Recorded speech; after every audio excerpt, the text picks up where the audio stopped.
भाद्रपद कृष्ण अष्टमी को श्री कृष्ण जन्माष्टमी कहते हैं, क्योंकि यह दिन भगवान श्री कृष्ण का जन्म दिवस माना जाता है। इसी तिथि की घनघोर अंधेरी आधी रात को रोहिणी नक्षत्र में मथुरा के कारागार में वसुदेव की पत्नी देवकी के गर्भ से भगवान श्री कृष्ण ने जन्म लिया था। यह तिथि उसी शुभ खटीडाही की याद दिलाती है और सारे देश में बड़ डीडाहाई धूमधाम से मनाई जाती है। जन्माष्टमी के दिन भगवान श्री कृष्ण की जन्म संबंधी कथा भी सुनते सुनाते हैं, जो इस प्रकार है। द्वापर युग में भोजवंशी राजा उग्रसेन मथुरा में राज्य करता था। उसके आतताई पुत्र कंस ने उसे गद्दी से उतार दिया और स्वयं मथुरा का राजा बन बैठा। कंस की एक बहन देवकी थी, जिसका विवाह वसुदेव नामक यदुवंशी सरदार से हुआ था। एक समय कंस अपनी बहन देवकी को उसकी ससुराल पहुंचाने जा रहा था। रास्ते में आकाशवाणी हुई, हे कंस, जिस देवकी को तू बड्ढे प्रेम से ले जा रहा है, उसी में तेरा काल बसता है। इसी के गर्भ से उत्पन्न 8वां बालक तेरा वध करेगा। ये सुनकर कंस वसुदेव को मारने के लिए उद्यत हुआ। तब देवकी ने उससे विनयपूर्वक कहा, मेरे गर्भ से जो संतान होगी उसे मैं तुम्हारे सामने ला दूंगी। बहनोई को मारने से क्या लाभ है।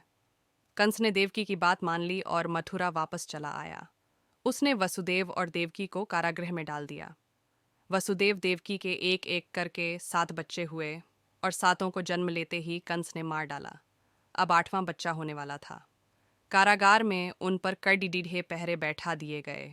उसी समय नंद की पत्नी यशोदा को भी बच्चा होने वाला था। उन्होंने वसुदेव देवकी के दुखी जीवन को देख 8वें बच्चे की रक्षा का उपाय रचा। जिस समय वसुदेव देवकी को पुत्र पैदा हुआ, उसी समय संयोग से यशोदा के गर्भ से एक कन्या का जन्म हुआ, जो और कुछ नहीं, सिर्फ माया थी।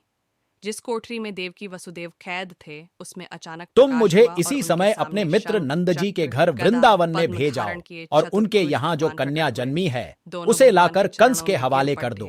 तब भगवान ने इस उनसे समय कहा, वातावरण अब मैं अनुकूल पुनः नहीं है, नवजात शिशु का फिर भी रूप तुम धारण चिंता कर न लेता करो। हूँ।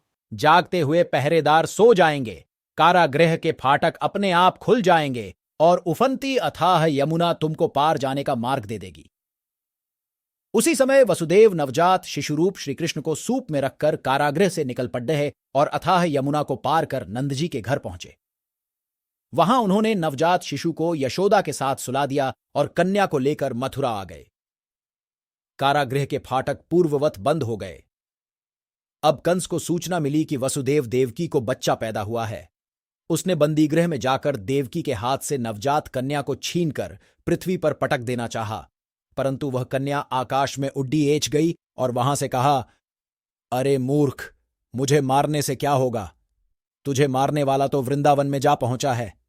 वह जल्द ही तुझे तेरे पापों का दंड देगा।